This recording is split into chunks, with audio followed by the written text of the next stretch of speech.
My girlfriend's parents had despised me long before they ever met me. They didn't know me, but they knew enough, a mechanic. A man who worked with his hands, who smelled faintly of oil and effort, and that alone was enough to earn their silent, aristocratic contempt. That was all running through my head the day I was supposed to meet them for the first time. Her name was Clara, and she was the kind of person who believed in love more than logic, a belief I loved her for. But her parents, Henry and Beatrice Langford, were people who lived in a world of quiet, inherited privilege. They had dinner parties with senators, used summer as a verb, and regarded calluses as a disease of the poor. That I remember the call that morning. Clara's voice was soft, urgent, and full of worry. "Ethan," she whispered, "remember what we talked about. When my father asks what you do, don't say you own a garage.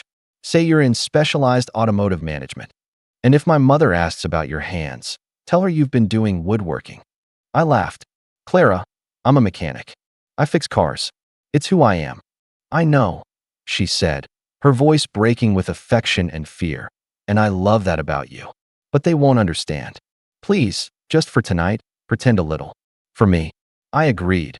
Reluctantly, foolishly, because love makes you agree to things that make you wince at yourself later.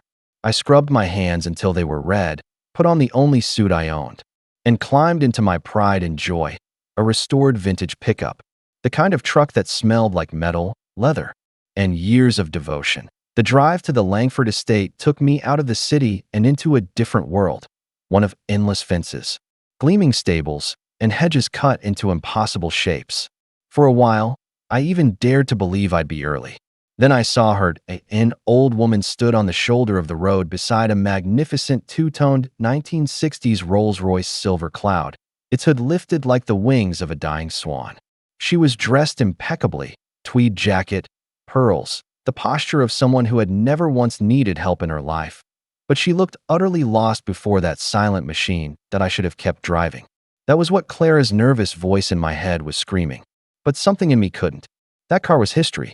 And that woman, whoever she was, looked like someone who needed rescuing. I pulled over. "Trouble, ma'am?" I asked gently.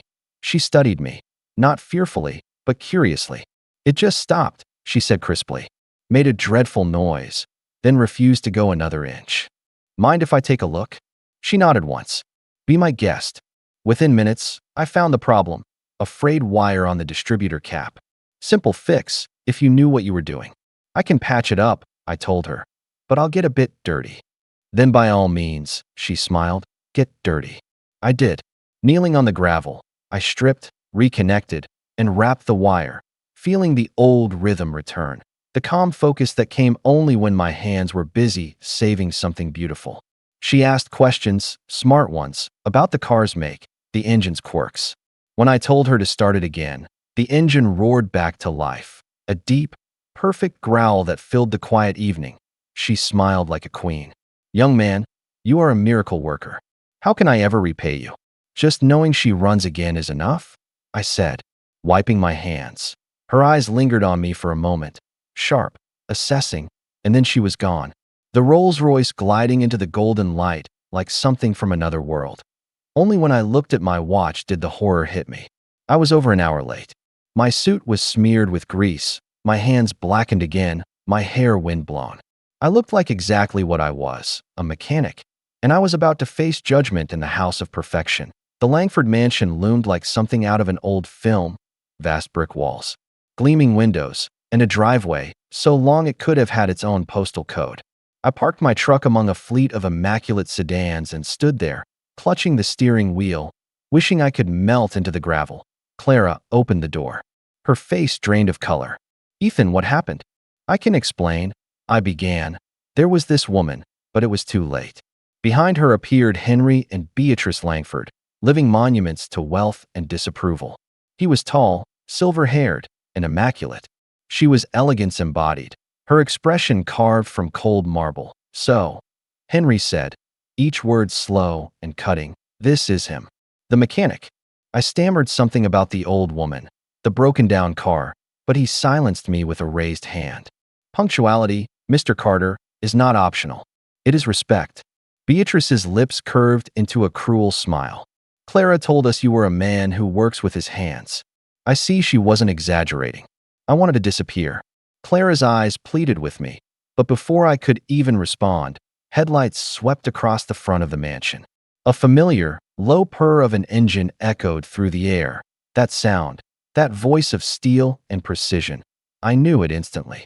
The Rolls-Royce. The car pulled up behind my truck, and the Langfords froze. A chauffeur stepped out, opened the rear door, and from the vehicle emerged the same elderly woman I'd helped an hour earlier. "Mother," Beatrice gasped, her voice cracking.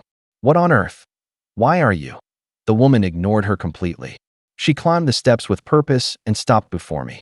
"This young man," she said in a voice that could silence storms, "spent an hour in the cold fixing my car while your driver apparently went on vacation. And you were about to throw him out." Henry blinked, speechless. Beatrice opened her mouth, but no sound came out. The woman's eyes, sharp as a hawk's, moved from them to me. "My name is Margaret Langford, Mr. Carter, and I owe you my gratitude." Then she turned back to her children. "A man who helps a stranger in need, even at his own expense, that's a kind of character money cannot buy. Something that seems to have gone missing in this house." Before I could react, she took my arm, smiling warmly. "Come along, Ethan. You'll sit beside me at dinner." And just like that, I was walking into the grandest dining room I'd ever seen, escorted by the matriarch of the Langford family, the one person whose approval truly mattered. Dinner was a performance, and Margaret was the director. She ignored her children completely. Every question, every glance, every smile was directed at me. "So, Ethan," she began, "tell me about that silver cloud. What's the secret to keeping her running so smoothly?" I spoke from the heart. I told her about craftsmanship, about the soul in old engines, about how restoring them wasn't just work, it was resurrection. She listened like a scholar, nodding, genuinely interested. When Henry tried to interrupt with something about investment markets, she silenced him. "We're talking about real value, Henry," she said sharply. "The kind that comes from building, not buying." Beatrice tried later, boasting about the imported duck she'd had flown in. Margaret only smiled faintly and said, "A fine meal, my dear, but it pales beside the satisfaction of seeing a dead engine breathe again. Don't you think, Ethan?" I smiled back. I couldn't agree more. By the time dessert arrived, I realized what she was doing. She was restoring me, just as I had restored her car. In front of her family, she was returning my dignity piece by piece, polishing away every trace of their disdain to the end of dinner. Margaret set down her wine glass and made an announcement that stunned everyone. "My late husband's car collection has been sitting untouched for 20 years. I think it's time someone cared for it properly. Ethan, I would like you to take charge of it. You will be the curator of the Langford automobile collection." I nearly dropped my fork. Henry and Beatrice looked as though they'd been slapped. "It's not charity," she added calmly. "It's practicality. I need someone who sees the soul in machinery. And I trust you."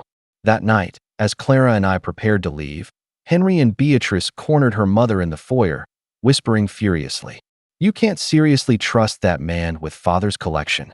Margaret turned on them with a look so sharp it could cut glass. "This family's heritage isn't its cars or its money," she said coldly. "It's character, and that young man has more of it than either of you." The next morning, the butler handed me the keys to the west garage. Inside waited a cathedral of silence, rows of dust-covered classics, a lifetime of work. I felt like a priest stepping into a sacred place. Months later, after Clara and I married, we drove one of those restored cars, a gleaming 1965 Jaguar E-Type, down that same country road at sunset. Her hand rested in mine, her smile soft and certain. I thought back to that night, to the fear, the grease, the humiliation, and how a single act of kindness had rewritten everything that I hadn't won them over by pretending to be someone else. I'd been accepted because I had been myself, stubborn, honest, imperfect, and true. And that, I realized, was the real restoration story, not of a car, but of a man who refused to hide his hands.